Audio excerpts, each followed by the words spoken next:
కాళేశ్వరంపై justice Ghosh commission ఇచ్చిన report సారాంశాన్ని cabinet ముందు ఉంచారు మంత్రి Uttam Kumar Reddy. Power point presentation ద్వారా వివరించారు. ఆయన కాళేశ్వరం ప్రాజెక్టు ప్లానింగ్ నుంచి నిర్మాణం, బ్యారేజ్ లో ఆపరేషన్ అండ్ మెయింటెనెన్స్ వరకు జరిగిన అన్ని అక్రమాలకు కేసీఆర్ తో పాటు అప్పటి ఇరిగేషన్ మంత్రి హరీష్ రావును బాధ్యులుగా ప్రస్తావించింది ఈ కమిషన్. కాళేశ్వరం ప్రాజెక్టు వద్దని నిపుణుల కమిటీ నివేదిక సూచించినా సరే ఉద్దేశపూర్వకంగానే ఆ నివేదికను తొక్కిపెట్టేశారని రిపోర్టులో స్పష్టం చేసింది.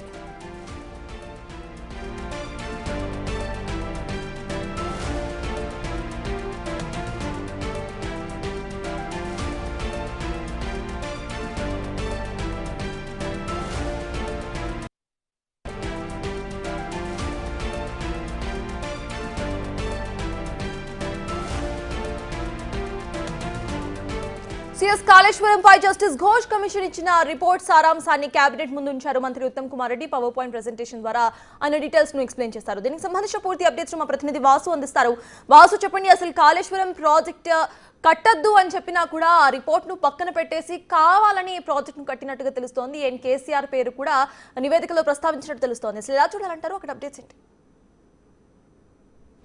ప్రస్తుతం తెలంగాణ కేబినెట్ కొనసాగుతుంది. ఈ కేబినెట్ లో కీలక అంశానికి సంబంధించి ఏదైతే ఈరోజు జరుగుతున్నటువంటి Kaleshwaram commission PC Ghosh commission నివేదికను కూడా కేబినెట్ ముందుంచారు ఇరిగేషన్ శాఖ మంత్రి ఉత్తమ్ కుమార్ రెడ్డి.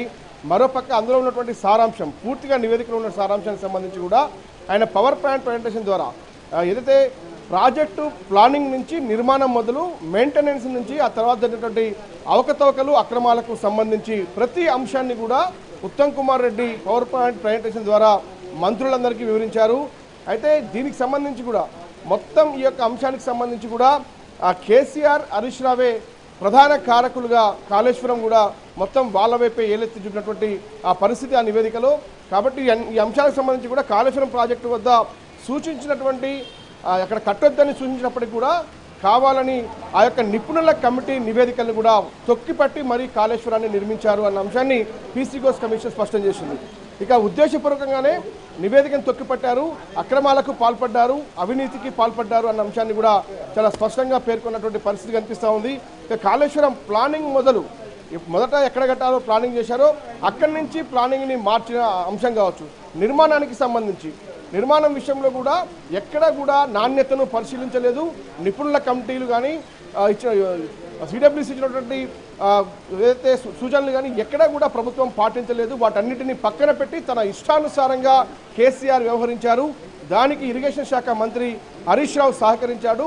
ఆయన కేసీఆర్ అన్న ప్రతిదానికి కూడా ఆయన మద్దతు ఇచ్చారన్న అంశానికి సంబంధించి కూడా వాళ్ళిద్దరే పూర్తిగా కూడా కాళేశ్వరానికి సంబంధించినటువంటి ప్రభుత్వానికి ఇంత భారీ నష్టానికి, ఎందుకంటే 1,18 కోట్ల నగదుకు సంబంధించిన విషయంలో కావచ్చు, మేడిగడ్డ బ్యారేజీ కుంగినటువంటి అంశానికి సంబంధించి కావచ్చు, వీటన్నిటికీ కారకులు వీళ్ళే అని చెప్తా ఉన్నారు. ఇక కాంట్రాక్టర్ల చెల్లింపులకు సంబంధించి కూడా ఎస్టిమేషన్ల పెంపు కూడా అవినీతిలో భాగమనే అంశాన్ని స్పష్టం చేస్తూ ఉన్నారు.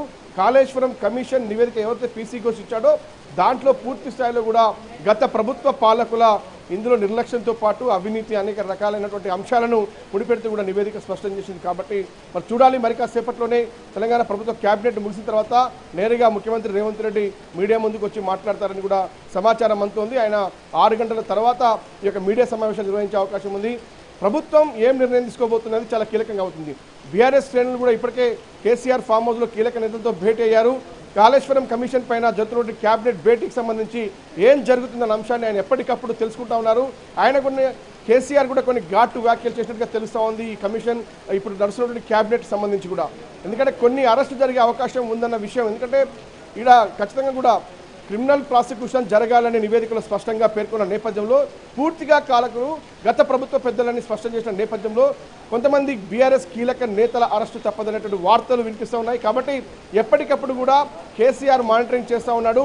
అక్కడ కేటీఆర్తో పాటు, హరీష్ రావుతో పాటు, కొంతమంది కీలక నేత ప్రశాంత్ రెడ్డితో పాటు జగదీశ్వర్ రెడ్డి కూడా అక్కడ ఉండి పరిశీలిస్తున్న పరిస్థితి కనిపిస్తూ ఉంది. కానీ కేసీఆర్ కూడా కీలక కామెంట్లు చేస్తూ కూడా ఎవరు భయపడాల్సిన అవసరం లేదు, అవసరమైతే కొంతమంది అరెస్ట్ అయ్యే అవకాశం లేకపోలేదు, చూద్దాం క్యాబినెట్ నిర్ణయం ఏం తీసుకుంటుందో వేచి చూద్దామని కూడా కేసీఆర్ వ్యాఖ్యానించినట్టు తెలుస్తూ ఉంది. ఇక్కడ మాత్రం పవర్ పాయింట్ ప్రెజెంటేషన్లో చాలా స్పష్టంగా ఉత్తమ్ కుమార్ రెడ్డికి సంబంధించి కూడా ఇరిగేషన్ శాఖ మంత్రిగా జరిగినటువంటి ప్రతి పరిణామాన్ని, ప్రతి విషయంలో కూడా ప్లానింగ్ నుంచి చివరికి కాళేశ్వరం కూలిపోయేంత వరకు కూడా జరిగిన ప్రతి విషయాన్ని ఏ టైంకి ఎలా జరిగింది, ఎలాంటి నిర్ణయాలు తీసుకున్నారు, ప్రభుత్వ క్యాబినెట్ ఆమోదించిందా, ఎందుకు అనుమతి ఇచ్చారన్న అంశానికి సంబంధించి కూడా మేడిగడ్డకు ప్రాజెక్టును మార్చడానికి గల కారణాలేంటి, అది కూలిపోవడానికి గల కారణాలేంటి, ఏదైతే ఈ యొక్క నిర్మాణ రంగ సంస్థ ఎల్ఎన్టీకి సంబంధించినటువంటి నిర్లక్ష్యం ఏముంది, వాళ్లకు ప్రాజెక్ట్ కంప్లీట్ కాకపోవడానికి ఎన్ఓసి సర్టిఫికేట్ ఎందుకు ఇచ్చారు, నగదు చెల్లింపులు ఎందుకు చేశారు, ఈ అన్ని అంశాలపైన కొద్దిసేపు క్రితమే Uttam Kumar Reddy power point presentation ముగిసింది. మరి కాసేపట్లో క్యాబినెట్లో మంత్రులందరూ చర్చించినాక ప్రభుత్వం ఒక కీలక నిర్ణయం తీసుకోబోతుంది. ఆ నిర్ణయానికి సంబంధించి కూడా పూర్తిగా ఎవరైతే బాధ్యులు కారకులు ఉన్నారో వాళ్ళందరిపైన క్రిమినల్ ప్రాసిక్యూషన్కు చర్యలు తీసుకునేందుకు ఒక ఇన్వెస్టిగేషన్ ఏజెన్సీకి సంబంధించి కూడా సిట్ని ఏర్పాటు చేయబోతుంది. ఆ సిట్లో కూడా డీజీ స్థాయి అధికారిని ఇన్ఛార్జిగా ఉంచబోతున్నారు. ఇంకా మిగతా నిపుణుల కమిటీని కూడా కొంతమంది కీలక సభ్యుల్ని కూడా ఆ సిట్లో ఏర్పాటు చేసే అవకాశం, మరి కాసేపట్లోనే ముఖ్యమంత్రి రేవంత్ రెడ్డి ప్రభుత్వం తీసుకున్న నిర్ణయాన్ని మీడియా ముందుకు వచ్చి తెలిసే అవకాశం కనిపిస్తోంది. Right, thank you Vasu.